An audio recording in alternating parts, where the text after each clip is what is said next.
Today, I want to talk about the small handful of UFC fighters who are also musicians. Pictured at the bottom of the first screen here, we have left to right, Wiz Khalifa, Demi Lovato, Action Bronson, Blueface, and DDG. These are all musicians who are martial artists. I want to talk about some martial artists who are also musicians today. So we're going to be going over that in the next few slides. I want to be talking about whether or not they are opium. Just by looking at my demographics, a lot of you guys are around the age of 25 to 30, so we'll see who even knows what that is in the comments. But before we get started, that boy Blueface has some hands. I saw him sparring with Floyd Mayweather. He's actually really good at boxing. And if he did become a kickboxer, this dude could be a ONE champion. He could be a ONE FC champion like tomorrow. Go watch some of his fighting highlights. He's actually really good. The quality of these fighters' music is going to be scored using a very basic scale. It's going to be the Fortnite Sabrina Carpenter scale. We're going to be ranking these fighter songs on a scale of 1 through 10 Fortnite Sabrina Carpenters each time. So just remember, this is the scale. This is the metric that we're going by. We're going to talk about the first person, who's going to be Tyron Woodley. He made the song I'll Beat Your Ass. He also made the song Fallen In and Out of Love. With You, Fallen In and Out of Love. I'm not sure if With You is part of the title, but these are two bangers. He wrote I'll Beat Your Ass about Dana White. And he said this in an interview where he was like, man, I was just really thinking about Dana when I was writing that song, man. He just made me so mad, and I couldn't beat his ass, so I had to make a song about it. And I'll read you some lyrics from IBYA right now. It goes, beat your ass in real life, beat your ass on TV, Nürburgring. I'll beat your ass with some beef shit. Beat your ass on GB, on Gigabyte. Pull up on that slick tip. Narwhals run when they see me. Now your eyes popping out. You seeing shit in 3D. Close enough. Welcome back, Amadeus Mozart. And we missed you while you were gone. This guy, he's been putting in work. I'll Beat Your Ass and Fallen In and Out of Love are easily two of the best musical compositions ever created. I'm so in love with you.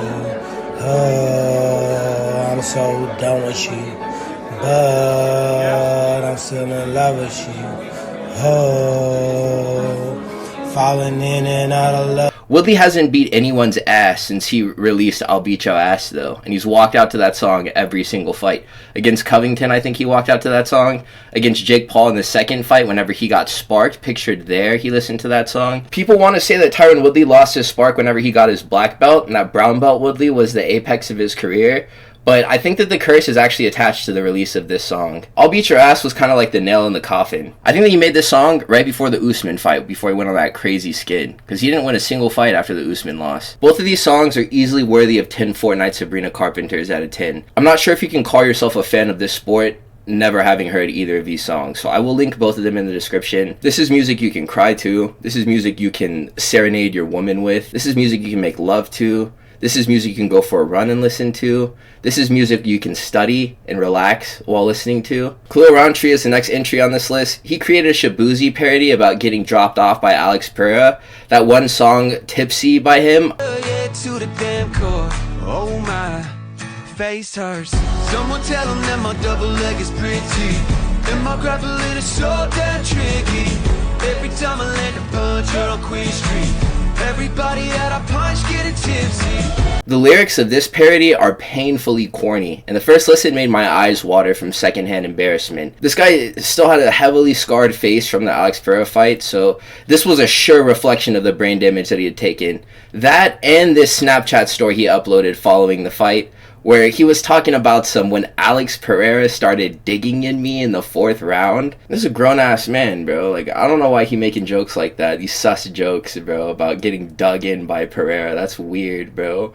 I was like, alright, this man's brain is definitely scattered. No heterosexual male who hasn't recently been beaten to near death would post something like this. This guy's background, though, he used to travel with a metal band before he got into fighting, and he gave up that lifestyle to start training Muay Thai. So, I mean, this guy is part of the hardcore scene, and he does, like, screamo music where he's like, blah, blah, blah, blah. But he does have really well-trained vocal cords, I will say. For how much I didn't like the song that he made, the parody of Tipsy, he sings like Fetty Wap, and his vocals are really nice. This was a genius ploy to deflect the loss to Pereira, though. And even though I just got done hating on the Snapchat story, and the song, whenever he did both of these things, people weren't harping on the fact that he had just gotten his butt kicked by Pereira. They were just talking about how funny these two things were, and they were reposting it, and he was getting clout off of it. That was a pretty good performance, and I think that he would have lost a lot of aura if he got beat up like that and just disappeared until his next fight with Jamal Hill. We've seen Khalil Rountee since the fight with Alex Pereira, and he's actually doing okay, and his Muay Thai is pretty good because he was able to drop Pereira. He capitalized on the relevance of that song, and he actually made something that's pretty catchy, because I mean the song is pretty catchy, the original. So credit where credit's due. Khalil Rountee gets 6.5 Fortnite Sabrina Carpenters, just barely underpassing. But his voice, it fits any instrumental, it feels like. This guy needs to get into plug-in beat or rage beats. I know that I'm picking apart all these songs on like a sonical level, but the reason why is because I actually do make music too, so I do have a horse in this race. I'll play a song now. I got it through my head, first it's money, then it's power. Had to teach that boy that ain't shit sweet, it's Sussex sour. See another chicken with some flour. I got junkies breaking down the door at a trap house. Bryce Mitchell is going to be the next fighter that we're going to talk about. He released a song called Darkensaw on a mixtape that he released called Pasture Fire. Up there in heaven, I must bring them honor, and there's no exception. They see me defeated, they see me depleted. Choked out, ain't breathing, and crying and bleeding. I still got belief, so there ain't no retreating. Been beaten and battered, been withered and tattered. The bones have been shattered, it don't even matter.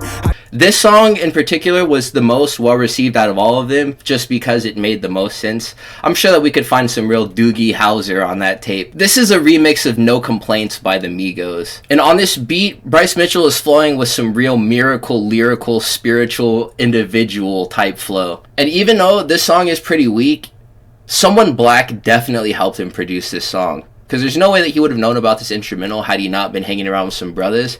And I think that it's cool that he's tapped in with the culture for the fact that this song exists.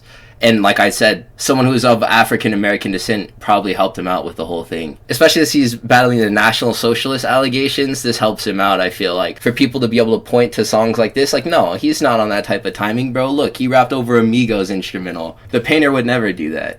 But overall, I would say this song is not catchy, and it's really only a meme. So I'm going to give it 4 Fortnite Sabrina Carpenters out of 10. Michael Venom Page is the next person that we're going to talk about. BBL Gary is the song that he made.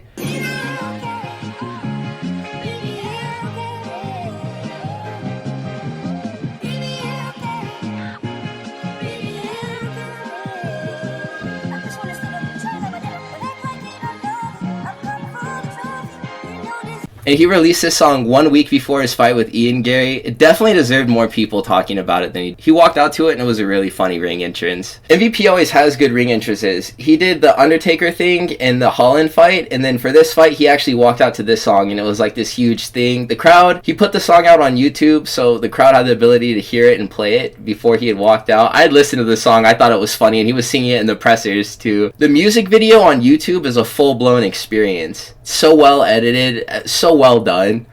MVP is an absolute gem, and this was a great way for him to get better acquainted to the UFC fan base after introducing himself by beating someone liked in a striking decision.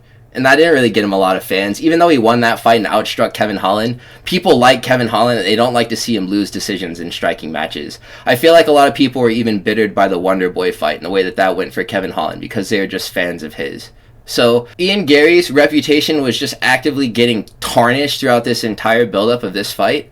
So he played on being more likable than Ian Gary, which wasn't a hard thing to do. And this campaign really oversold him. And it wasn't even a bad thing either. He got really popular through the buildup of this fight week. And it was also relevant to the Drake and Kendrick beef, which was literally just between Metro Boomin and Drake at the time. And that's the reason why this beat existed, because of the BBL Drizzy thing. He played on the relevance of what was going on in mainstream media, and also the fact that Ian Gary was very disliked by the fan base, and that he was also being referred to as a duck minus the D, add a C. So we give him 9.5 Fortnite Sabrina Carpenters for this, because it was very creative and well executed on his behalf. On the roster, we either have or did have fighters who don't drop music but still sing better than Beyonce.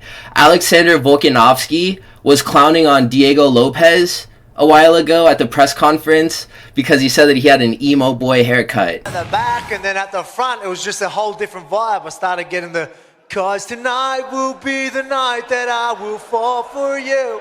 over again. He also has a clip of him singing the Backstreet Boys, and it sounded so good. And he was like, man, that's a tune. Ain't nothing but a heartache. What a jam. I don't know. This man, Alexander Volkanovski, can do everything. Cook, fight, sing. It's a shame that he can't do all three at once. And if he can, then this is a very special individual. DDP was another fighter who went on the show Masked Singer. I think that they had T-Pain on the show as well, and he did a performance inside like a pink bunny costume or something. Drickus du Plessis dressed up as a wildebeest, and he sang the song Counting Stars by One Republic. I'm just doing what we're told, and I feel something so right in doing the wrong thing. And he took off that hat, and I was so dumbfounded because he was singing so good. And he does have a song with this group of people from South Africa as well. It's a song in South African, and he's featured on it. And I was listening to that today too, just because I wanted to do some investigative journalism. Afrikaans sounds like such a made-up language. The lyrics of that song and the way that their language is spoken from a phonetical level, it doesn't make any sense. It's like they're just going... They sound like the guys from Rock Bottom and SpongeBob whenever they speak their native tongue. It's so funny, dude. Drickus du Plessis is a magnificent singer. So is Alexander Volkanovski. And the last thing that blew me away was how well Chang Sung Jung sings. Before he retired, I saw this clip, or maybe even afterwards whenever he had all the time on his hands to go and do these song and dance numbers in Seoul, South Korea.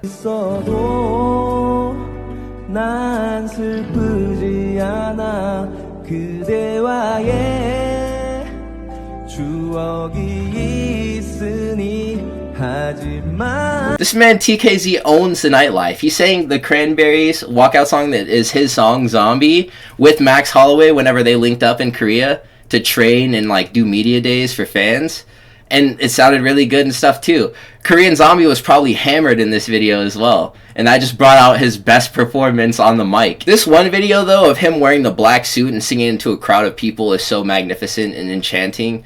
Korean Zombie is a very charismatic fellow, and I just didn't notice it while he was here. All of these fighters get 10 Fortnite Sabrina Carpenters out of 10 so easily. And the last fighter that we're going to talk about, Daniel Rodriguez. He doesn't have anything that we can really listen to per se, just a bunch of unreleased that he's sitting on. He announced that he will only be walking out to songs that he makes himself from now on after his fight with Ponzinibbio. I'm not sure if his arena walkout during this fight was performed by him, but I will guarantee you guys one thing. All of us are counting the days until we get this album. You and me. We can't wait for this. We've marked it in our calendars, dude. This is going to be a big event. And as far as the official release goes, I want to do some artist tags for Daniel Rodriguez to put on the album. So let me know what you guys think of these. All right, here we go. I swear I won't tell you Sada, Daniel. Can I cop an 8-ball, D-Rod? Yo, Daniel. Who is that on your head? Yo, Daniel, is that Aquaman? Bro, either of these photos could be the album cover. This man is probably up in the studio cooking up a fried bologna sandwich with a slice of American cheese on top of it. Some ketchup. I don't know what he's cooking, but whatever he's cooking, it probably looks like it came out of the house from Resident Evil 7. Hell nah. This is just going to be the small compilation of fighters who have made music that I was able to track down and listen to. I think that Brian Kelleher is another rapper, and he makes songs like Logic, but he's not even in the UFC anymore, so I'm not going to make note of him. Stay tuned for that Daniel Rodriguez mixtape, man. Whenever it drops, the streets are not going to be the same, I'm telling you. So if you've made it to this point in the video, please do like, comment, and subscribe. I will be back with more content very soon, fellas. I will catch you in the next one.